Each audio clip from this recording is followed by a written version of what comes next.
Israel tenía 12 hijos, 12 nombres, y cuando las 12 tribus fueron listadas y la tierra prometida fue dividida entre ellas, el nombre José no estaba allí. El hombre que salvó a Egipto del hambre, el hombre que salvó a sus propios hermanos que lo habían vendido como esclavo, el favorito de Jacob, el soñador que se convirtió en el segundo hombre más poderoso del mundo conocido. Y su nombre no aparece entre las tribus de Israel. La pregunta que cualquier lector atento se hace es inmediata. ¿Qué pasó? La respuesta es una de las escenas más densas emocionalmente de todo el Génesis, y revela algo sobre la forma en que la misericordia y el amor paterno pueden reescribir la historia de una familia para siempre. Para entender por qué la tribu de José no existe, es necesario entender primero qué eran las tribus de Israel y cómo funcionaba el sistema tribal en el mundo del antiguo Oriente Próximo.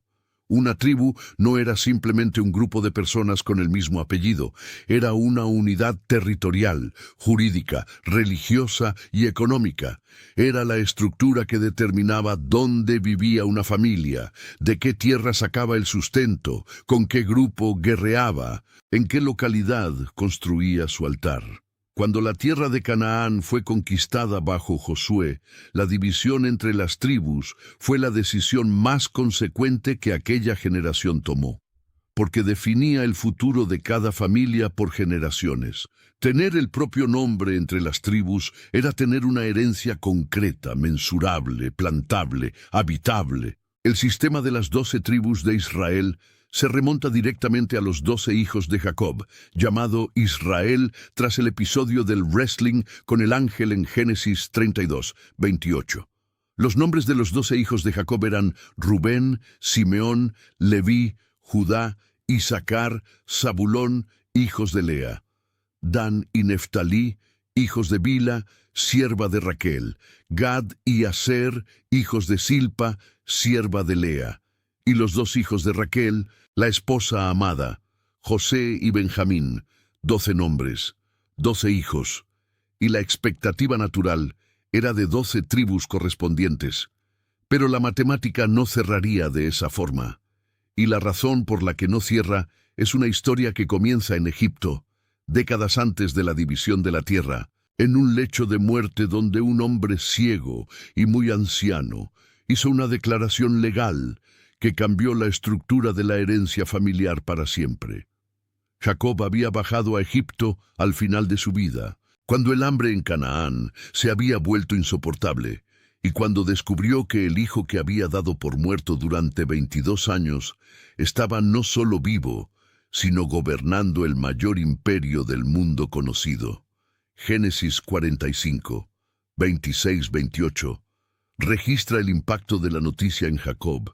Su corazón desmayó porque no les creía, pero cuando le contaron todas las palabras de José que él les había dicho, y cuando vio los carros que José enviaba para llevarlo, el espíritu de Jacob su padre revivió. E Israel dijo: «Basta, José mi hijo vive todavía, iré y le veré antes que yo muera». La escena es la de un padre que resucita emocionalmente después de décadas de luto. Jacob pasó los últimos 17 años de su vida en Egipto, en la tierra de Gosén, con José cerca de él. 17 años, el mismo número de años que José había vivido en la casa de Jacob antes de ser vendido por sus hermanos. El texto de Génesis 47:28 registra ese detalle con la precisión de quien percibió la simetría. Y vivió Jacob en la tierra de Egipto 17 años. Y fueron los días de Jacob, los años de su vida, 147 años. La vida del padre había sido reflejada en la vida del hijo en 2 mitades casi iguales. 17 años con él, 22 sin él, 17 con él nuevamente. Cuando Jacob sintió que la muerte se acercaba, llamó a José. Génesis 47, 29-31 describe el momento. Y llegaron los días de Israel para morir, y llamó a su hijo José, y le dijo: «Si he hallado ahora gracia en tus ojos, te ruego que pongas tu mano debajo de mi muslo, y harás conmigo misericordia y verdad. Te ruego que no me entierres en Egipto. José prometió. E Israel se inclinó sobre la cabecera de la cama. Poco después, alguien le dijo a José que su padre estaba enfermo. José tomó consigo a sus dos hijos, Manasés y Efraín. Génesis 48, 1. La escena que siguió es una de las más densas jurídicamente y más intensas emocionalmente de todo el libro del Génesis. José había tenido dos hijos en Egipto, con Asenat, hija de Potifera, sacerdote de On. Génesis 41, 50-52, registra sus nombres y los significados que José había elegido. Llamó el nombre del primogénito Manasés, porque Dios me hizo olvidar todo mi trabajo y toda la casa de mi padre, y llamó el nombre del segundo Efraín, porque Dios me hizo fructificar en la tierra de mi aflicción. Los dos nombres eran testimonios personales, la memoria del sufrimiento y la gratitud por el crecimiento. Manasés era el mayor, Efraín era el menor. Y en cualquier sistema de herencia del antiguo Oriente Próximo, la primogenitura del hijo mayor era sagrada y casi irrevocable. Cuando José entró con los dos hijos en la habitación del padre enfermo, Jacob se esforzó y se sentó en la cama. Génesis 48, 2. Y entonces hizo algo que José probablemente no esperaba. En lugar de simplemente bendecir a los nietos antes de morir, gesto que habría sido normal y esperado, Jacob hizo una declaración legal formal. Génesis 48, 5-6, registra sus palabras exactas. Y ahora tus dos hijos, Efraín y Manasés, que te nacieron en la tierra de Egipto, antes que yo viniese a ti a la tierra de Egipto, míos son, como Rubén y Simeón serán míos. Y los que después de ellos has engendrado serán tuyos. Por el nombre de sus hermanos serán llamados en sus heredades. Jacob estaba adoptando a los hijos de José. Adopción formal, legal, con consecuencias hereditarias inmediatas. Efraín y Manasés ya no serían nietos de Jacob. Serían hijos de Jacob, al mismo nivel jurídico y hereditario que Rubén, Simeón, Leví, Judá y todos los demás hijos. Eso significaba que cada uno de ellos recibiría la herencia de un hijo, no la herencia de un nieto.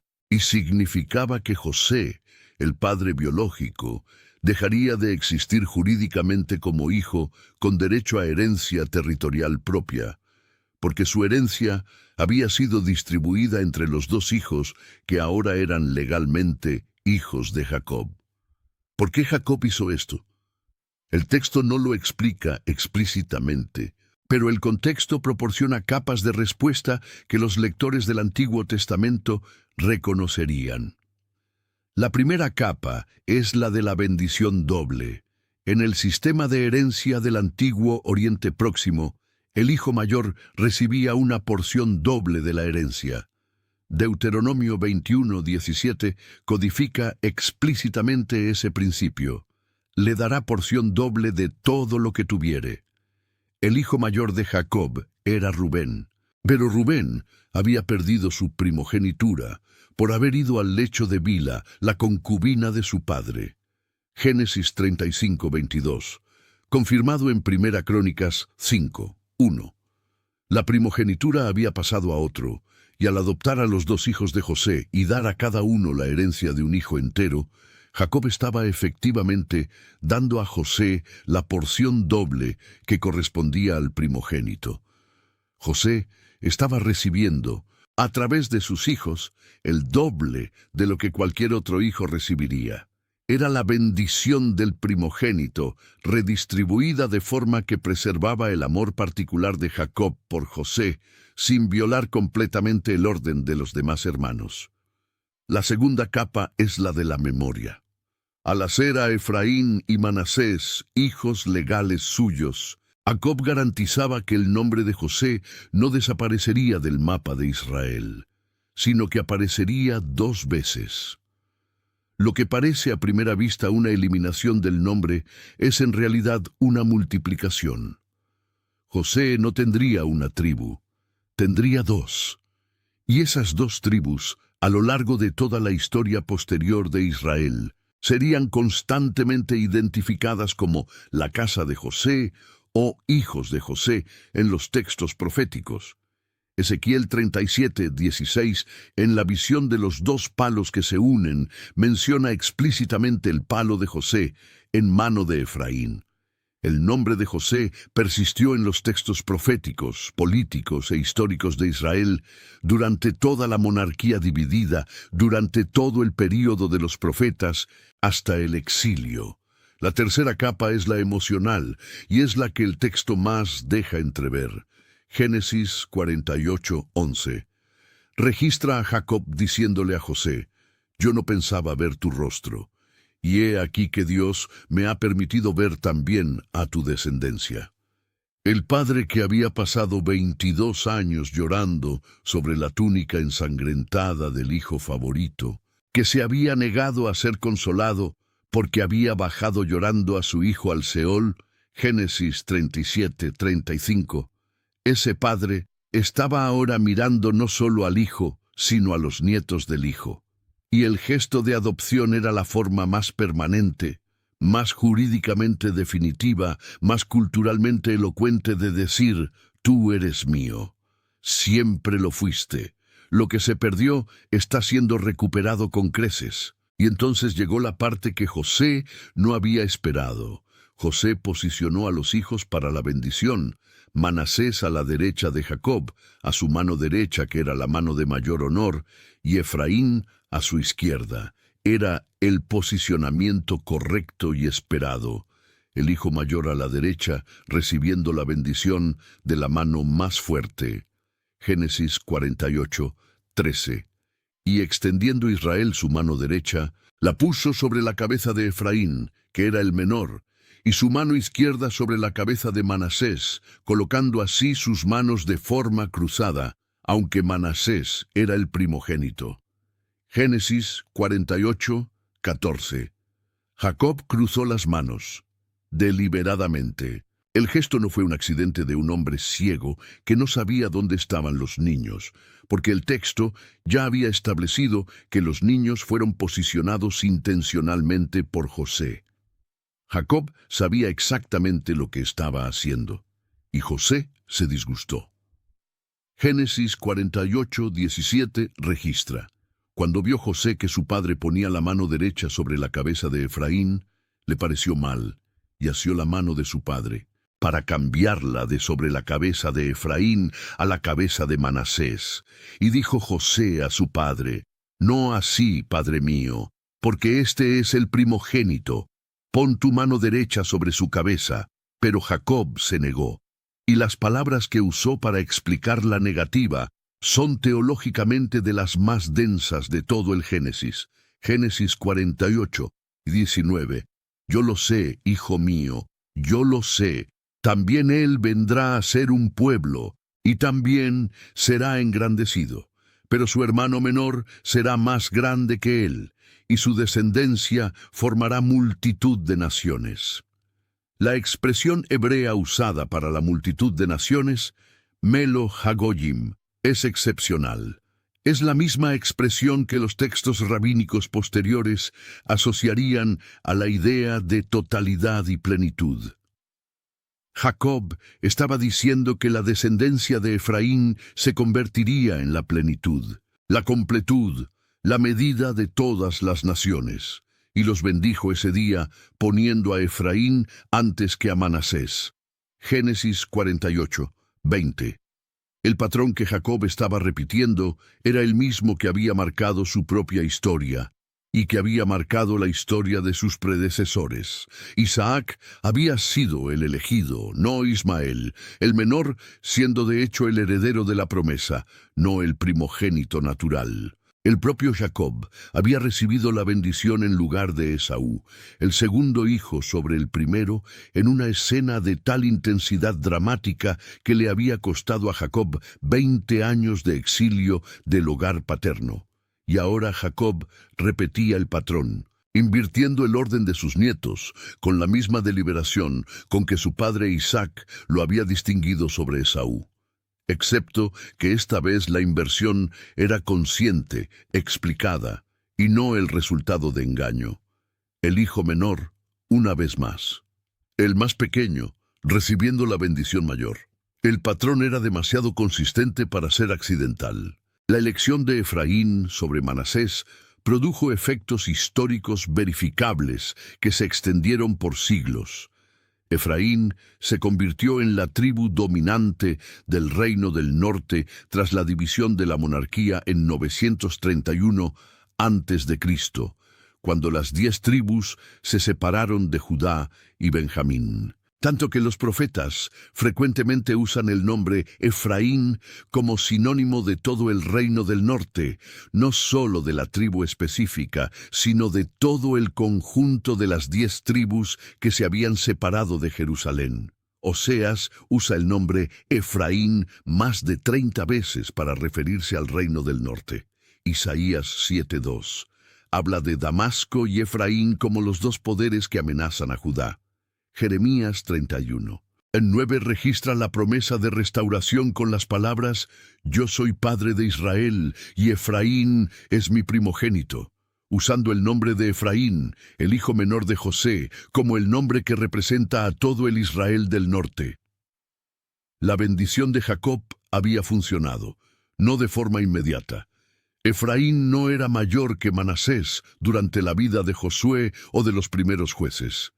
Pero a lo largo del tiempo, la tribu de Efraín creció en número, en influencia, en territorio y en prominencia política, de una forma que confirmó la profecía del hombre que había cruzado las manos sobre la cabeza de los 2 niños en un lecho de muerte en Egipto. Pero, ¿qué pasó con la matemática de las 12 tribus? Si Jacob adoptó a Efraín y Manasés como hijos propios, y si ambos recibieron herencia territorial propia en la división de la tierra, eso debería resultar en 13 tribus, no 12. Rubén, Simeón, Leví, Judá, Isaacar, Zabulón, Dan, Neftalí, Gad, Aser, Benjamín, 11 hijos originales de Jacob, más Efraín y Manasés en lugar de José. Eso totalizaría 13. La respuesta está en Leví. La tribu de Leví no recibió herencia territorial en la división de la tierra de Canaán. Números 18. 20 registra la explicación divina directa. El Señor dijo a Aarón: «De la tierra de ellos no tendrás herencia, ni entre ellos tendrás parte. Yo soy tu parte y tu herencia entre los hijos de Israel». Deuteronomio 18:1-2 confirma: «Los sacerdotes levitas, es decir, toda la tribu de Leví, no tendrán parte ni herencia en Israel. De las ofrendas del Señor y de la herencia de Él comerán. No tendrán herencia entre sus hermanos. El Señor es su herencia, como Él les ha dicho». Los levitas no recibieron un territorio contiguo y propio. En cambio, fueron distribuidos en 48 ciudades esparcidas por todo el territorio de Israel. Josué 21 las lista todas, con pasturas alrededor de cada ciudad para sus rebaños. La lógica era teológica y práctica al mismo tiempo. Como sacerdotes y ministros del culto responsables de la enseñanza de la ley en todo Israel, los levitas necesitaban estar presentes en todo el territorio, no concentrados en una región geográfica específica. La tribu que había recibido el sacerdocio como herencia había recibido, a cambio, el privilegio de no tener territorio propio, pero de habitar en medio de todos los demás. Así la matemática cerraba: 12 tribus con herencia territorial. Las 11 tribus no levíticas de los hijos de Jacob, excluyendo a José y a Leví, más las 2 tribus de Efraín y Manasés, hijos de José.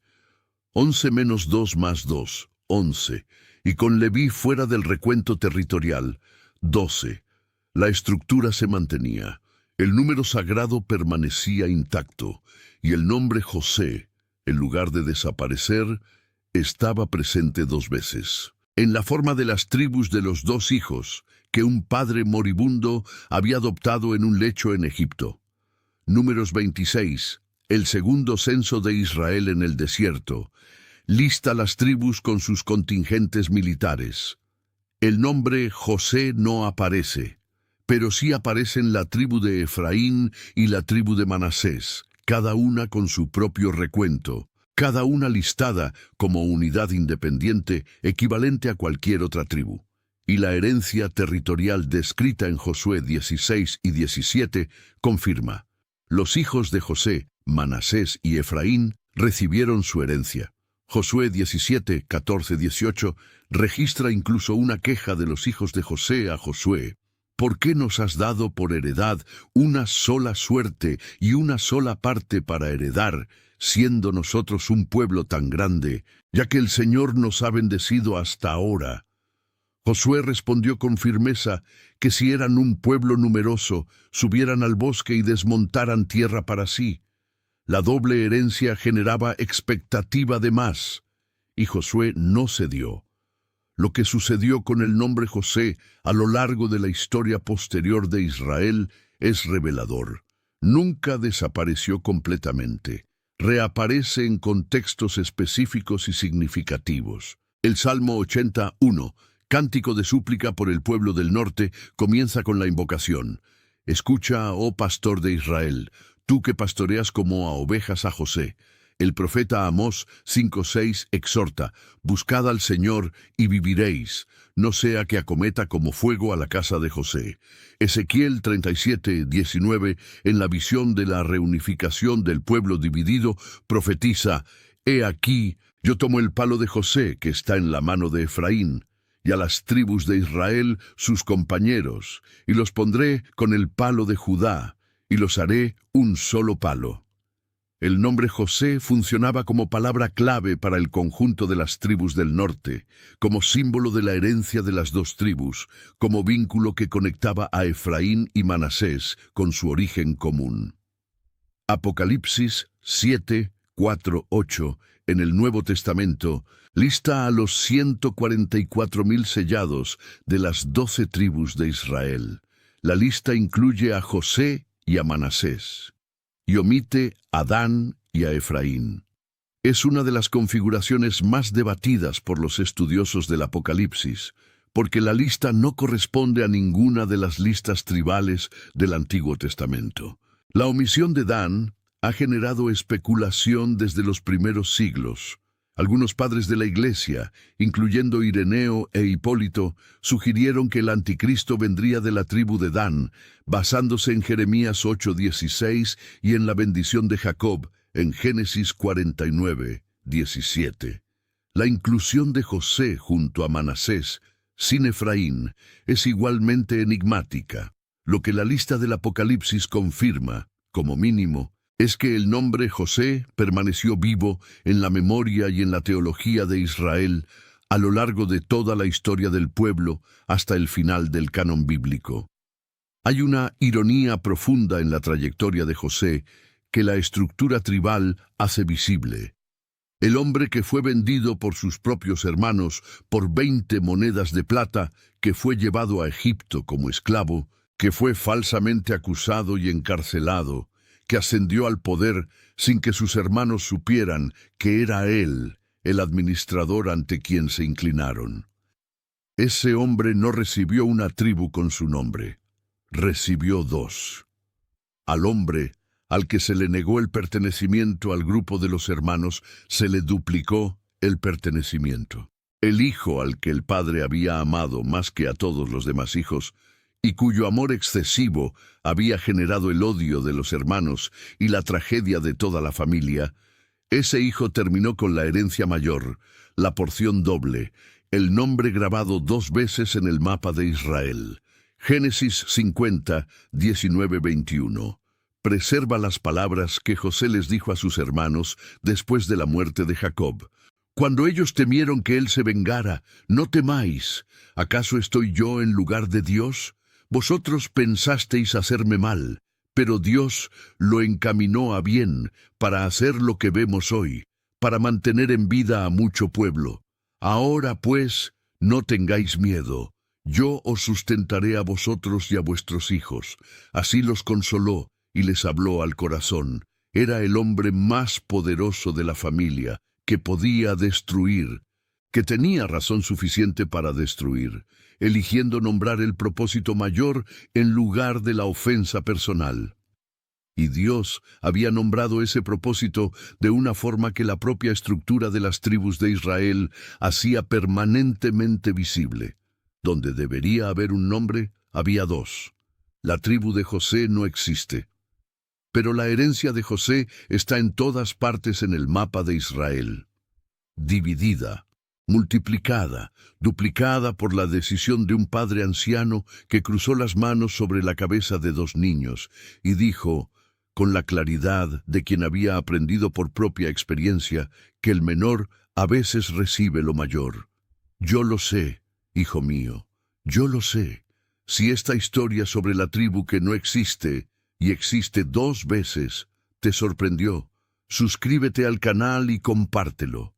¿Qué nota le das a este video?